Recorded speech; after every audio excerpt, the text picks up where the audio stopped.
उसने इसलिए बच्चों को आजीवन कारावास दिए। वो कह सकती थी 2 साल की सजा, साल की सजा, 4 साल की सजा, 5 साल की सजा। उसने आजीवन कारावास क्यों दिया? क्योंकि मैं कौन सी कुर्सी पर बैठी हुई है नहीं देखा। उसने देखा वो लड़के हिंदू, गौ माता को बचाने वाला दोषी और गौ खाने वाला आजाद वाला कहेगा इनको अंदर कर दो, आजीवन कारावास दे दो। उसने देखा वो मेरे के लड़के और ये बचाने वाला दोषी हो गया हिंदू। करो क्या? आजीवन कारावास, खत्म कहानी। बाकी हिंदू देख के डर जाएंगे। आपको क्या लगा?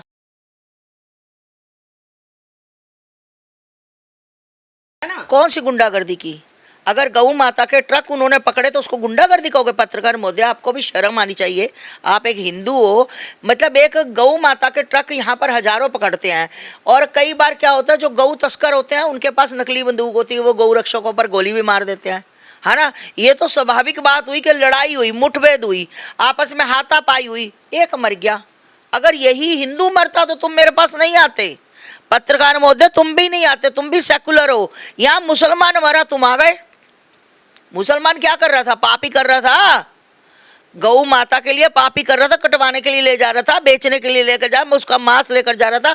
तो अगर मुठभेड़ में मारा गया तो क्या दिक्कत आ गई? बताओ, क्या दिक्कत आ गई? कानून बना हुआ है देश में, उसके लिए पुलिस है, हम पुलिस में पकड़ के दे सकते हैं। सरकार काम कर ही रही है ना। हाँ, पुलिस क्या करती है? पुलिस बताओ मुझे, पुलिस ने कितनी गाड़ियां पकड़ी? अगर अब मैं कहूंगी तो पुलिस वालों को भी चिढ़ लगेगी। यहाँ पर तो कई, सबकी बात नहीं कर रही हूँ, बड़े बड़े ऑफिसर, बहुत अच्छे पुलिस वाले पड़े हुए हैं। मैं तो एग्जांपल दे सकती हूँ जो मेरे संपर्क में पुलिस वाले कितने अच्छे हैं। और कई पुलिस वाले क्या है, अगर तुम गऊ तस्कर हो, तुम लेकर जा रहे हो गाड़ी, दे दो 1000, 500, 1500, 2000, 4000 दे दो, निकल जाओ, गाड़ी निकाल लो। ऐसे पुलिस वाले भी मैं तुम्हें दिखा देती हूँ। कहने का मतलब ये है कि गऊ रक्षा करना पाप है। गौ रक्षा करो तो आजीवन जेल कारावास होगी। तुम्हें पाप कर दिया उन बच्चों ने कोई। पत्रकार महोदय, मैं सभी से ये कहना चाहती हूँ, आज गौ रक्षा वालों का जो मनोबल टूटा है, और हाँ, शायद कोई और जज होता तो एक बार सोचता। एक आपको मैं बहुत अच्छी और सबकी नॉलेज की बात बताती हूँ। हिंदू जब वकील बनता है ना, तो हिंदू कहता है कि मैं सेकुलर हूँ, मैं मुसलमानों को भी देखूंगा, मैं हिंदुओं को भी देखूंगा, मैं बराबर की बात करूंगा। इंसानियत की बात, बहुत ज़्यादा इंसानियत आ जाती है ना उनके अंदर। मालूम है, मुझे मत सिखाओ, मुझे मत पढ़ाओ, मैं जानती हूँ। अगर डॉक्टर बनता है कोई हिंदू, तो वो कहता है जी मेरे लिए तो सब एक बराबर है, मैं तो सबको देखूंगा, मैं तो सबकी रक्षा करूंगा, ठीक है। अगर कोई पुलिस वाला बनता है हिंदू, तो वो कहता है जी मेरे लिए संविधान एक जैसा है, मुस्लिम के साथ भी वही, हिंदू के साथ वही, सिख से ईसाई वही। अगर कोई जज बनता है हिंदू, तो वो कहता है भाई मेरे लिए ये आंखें एक ही हैं, मैं मुसलमान को भी उसी आंख से हिंदू। अगर गलती से मुसलमान कोई डॉक्टर बनता है, अगर मुसलमान कोई डॉक्टर बनता है, तो वो सिर्फ और सिर्फ हिंदुओं के बच्चे पेट में मारने का कार्य करता है। राजस्थान की घटना, मैं तो झूठ नहीं बोल रही, हजारों बच्चे पेट में मार दिए माओ के और कह दिया तुम्हारा बच्चा मर चुका है। अगर कोई पुलिस वाला मुसलमान बनता है, तो सिर्फ हिंदुओं को दंडित करता है और अपने इस्लाम की रक्षा करता है। अगर कोई जज बनता है, तो वो सिर्फ इस्लाम का बचाव करता है, हिंदू बच्चों को आजीवन कारावास देता है, क्योंकि वो थी। उसने इसलिए बच्चों को आजीवन कारावास दिए।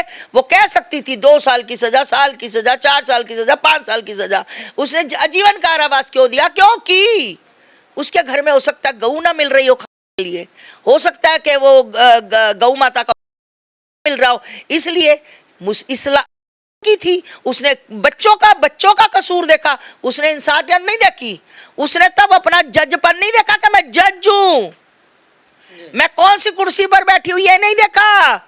उसने देखा वो लड़के हिंदू लड़के लड़े किससे? मुसलमान गौ तस्करों से, जो डेली गौ माता को कटी हुई को लेकर जाते थे, जो डेली गौ माता का गोश्त बेचते थे, जो डेली गौ माता के साथ कर्म करते थे। उसने देखा वो मेरे के लड़के, और ये बचाने वाला दोषी हो गया हिंदू। करो क्या? आजीवन कारावास, खत्म कहानी। बाकी हिंदू देख के डर जाएंगे। आपको क्या लगा? इनके जेल जाने से रक्षा नहीं होगी? गौ माता की रक्षा उसी तरह होगी, पर तुम्हारी मानसिकता यहां पर झलक गई। हिंदू अगर जज होता तो हिंदू 2-4 साल की सजा देता, क्योंकि उसके लिए सब एक जैसे हैं। तुम नहीं थी, इसलिए तुम्हें अपने इस्लाम के लड़के दिखे, तुम्हें वो नहीं दिखे। तो कहने का मतलब ये है कि जब हमारे वाले वर्दियां पहनते हैं ना तो साले ये सेकुलर हो जाते हैं। इनके अंदर सेकुलर कीड़ा होता है, मेरा, मैं तो संविधान एक जैसा, मैं तो वकील हूँ, मैं तो सबको एक नज़र से। अगर इनका वकील होगा हमेशा इनके बचाव की बात करेगा, हिंदू की नहीं करेगा। तो ये कहते हैं कि भारत के संविधान से, जब हम संविधान से भारत चलता है तो हर कोई संविधान की कसम खाता है और फिर तो मजहब से वक्त ऊपर उठ करके चाहे वर्दी पहन लिया, जज के वर्दी, कोई भी वर्दी पहन लिया, फिर उसकी कोई मजहब नहीं रहता है। तो फिर ये आप कैसे गंभीर आरोप लगा रही माता? ना ना ना ना ना ना ना ना ना, ये इस्लाम, ये संविधान की कसम खा ले, ये कुरान की कसम खा ले, ये अल्लाह पाक की कसम खा ले, ये नबियों की कसम खा ले, ये नीली पीली किताब की कसम खा ले, पर ये पक्ष अपने ही इस्लाम के लोगों का लेंगे, हिंदुओं का कभी नहीं लेंगे। ये कीड़ा अल्लाह ने इनके अंदर बिठाया है कि तुम नबियों की कसम खाना, कुरान की खाना, तुम हरी किताब की खाना, जिसकी मर्जी कसम खाना, पर तुम काफिरों को करना, काफिरों के लिए, काफिर अपने इस्लाम के लिए काफिरों से लड़ना, ये इनका बताकर गया हुआ है। ऐसा कौन सा भगवान है, कौन सा ऐसा भगवान है, खुदा है, कौन सा ऐसा मजहब वाला है कि जो गलत रास्ते अपने, मैं तो ऐसे किसी भगवान को नहीं मानती। हमारे यहाँ तो जो इंसानियत करता है, जो देवी देवताओं को पूजता है, जो दूसरे के दर्द को दर्द समझता है, जो आपके आंसुओं को देखकर जो रोता है, सिर्फ वो ही दुनिया में इंसान है, अदरवाइज कुत्ते घूमते मेरी नज़र में। तो माता जी, वो तो कहते जो काफिर, हमने सूर्या हत्याकांड में खोड़ा में काफ़ी लोगों से बात भी की, तो कुछ लोगों से हमने इस टॉपिक पे भी बात करने की कोशिश की, तो ये तो कह रहे काफिर वो होता है जो इस्लाम में होते हुए इस्लाम को फॉलो नहीं करता है, उनको उस रास्ते पे लाना है, बुराइयां का खत्म करना है। इसको हिंदू से कोई सूर्य कोई काफिर था? सूर्य तो इनके लिए हिंदू काफिर है, इनके लिए कोई ऐसा काफिर नहीं। तो फिर हमें काफिर क्यों बोलते हैं? ये क्यों बोलते हैं? सूर्य की दफ़ा जो, चलो ठीक है मैंने मान लिया, सूर्य की दफ़ा बड़े बड़े मौलाना, किसी का ट्वीट आया, किसी ने कहा कि सूर्य के साथ गलत हुआ, कहा किसी ने, तो फिर हम इनको अपना भाई कैसे माने? ये हमारे ज़िंदगी में, मेरा कोई दिल नहीं करता, मैं कसम खा के, ये माला हाथ में है, मेरा हिंदू मुस्लिम का कोई दिल नहीं है, ना मैं कभी हिंदू मुस्लिम करती हूँ।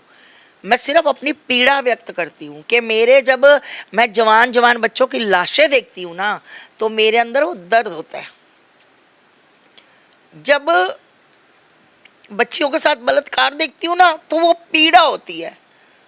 अगर मुझे कहीं सरकार थोड़ी देर के लिए छूट दे ना, मैं कर दूँ ये जो बच्चियों को घेर कर। अभी मैं आपको सुना देती हूँ रिकॉर्डिंग, ये काला पत्थर पे एक मुसलमान 12 साल की बच्ची के साथ बलात्कार हुआ, करने वाले 3 मुसलमान लोग थे।